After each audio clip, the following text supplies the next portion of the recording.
Welcome to this week's Midweek Meditation. It's nearly Easter, a time for Easter eggs and family and looking forward to spring. But for many of us it is mainly an important religious festival and a time of great joy as we celebrate Jesus' victory over death. The first Easter involved a series of very dramatic events. There was a feeling of anticipation and excitement as Jesus and his disciples travelled to Jerusalem for the Passover festival.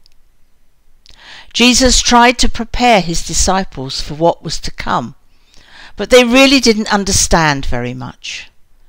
The people who cheered and shouted when he rode into Jerusalem on a donkey certainly didn't understand. They wanted a strong leader who would defeat the Romans who were oppressing them, not a man who was going to die on a cross for their sins. Jesus had a very different set of priorities. He hadn't come to be a political leader. His purpose was spiritual, and he knew that he was about to suffer and die. One of the first things Jesus did in Jerusalem was to go to the temple. He was horrified to see that the outer court looked more like a marketplace than a place of worship. In Matthew chapter 21, verses 12 and 13, it tells us that he drove out all those who were buying and selling there. He overturned the tables of the money changers and the stalls of those who sold pigeons, and said to them, "It is written in the scriptures that God said, 'My temple will be called a house of prayer,' but you are making it a hideout for thieves."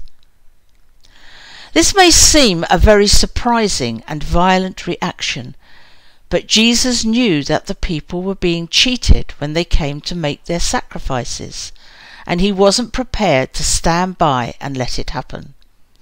He felt that he needed to make a clear statement about honesty and integrity, as many of the Old Testament prophets had done in earlier times. After that, Jesus went to the temple every day and taught the crowds, often using parables. He answered questions and debated skillfully, frequently clashing with members of religious groups like the Pharisees and the Sadducees who tried to trick him.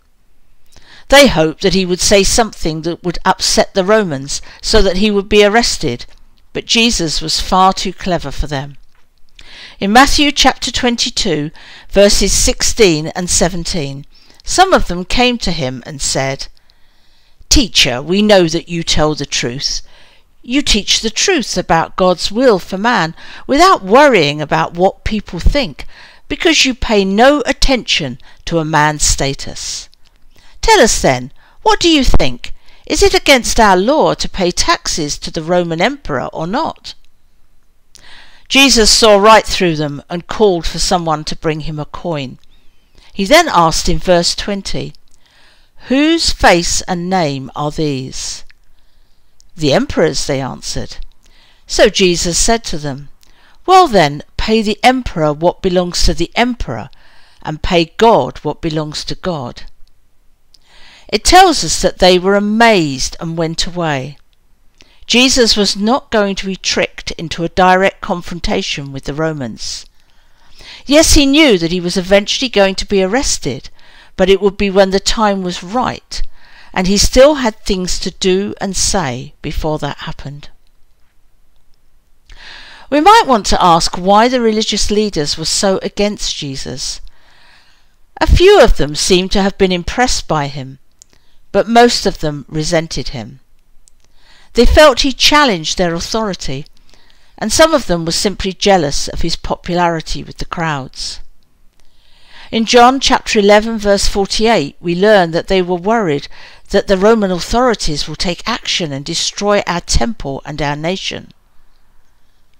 Whatever their reasons, they plotted against him and took their chance when Judas Iscariot, one of the 12 disciples, came to them and offered to betray Jesus for 30 silver coins. And so events moved towards their climax. Jesus and his disciples shared the Passover together, and Jesus told them all at the meal that one of them was going to betray him. Two of the Gospels make it clear that Jesus knew that it was Judas that was going to betray him, but he didn't denounce him publicly, but accepted that this all had to happen to fulfill God's plan. However, that doesn't mean that Jesus found any of this easy. He was fully human as well as fully God, and we read of his struggles as he prayed in the Garden of Gethsemane. In Matthew chapter 26 verse 39, Jesus prayed, "My Father, if it is possible, take this cup of suffering from me, yet not what I want, but what you want." He was alone in his struggles as the disciples kept falling asleep. They had no idea what was about to happen. Then, suddenly, a large crowd appeared, accompanied by Judas, to arrest Jesus. When we reflect on these events, it is no surprise why the disciples felt so defeated as Jesus was condemned and crucified. It had begun so well at the beginning of the week, and now it all seemed to be over. It was only later, after Jesus rose from the dead and explained things to them, that they began to understand that it was all part of God's plan. Sometimes it's like that for us too. We struggle to fully understand the Easter story and what it means for us in our own lives. There are times when everything goes wrong and it feels like there is no hope. But in the words of the American preacher Tony Campolo, it's Friday, but Sunday's coming. There is now always hope if we put our faith in Jesus.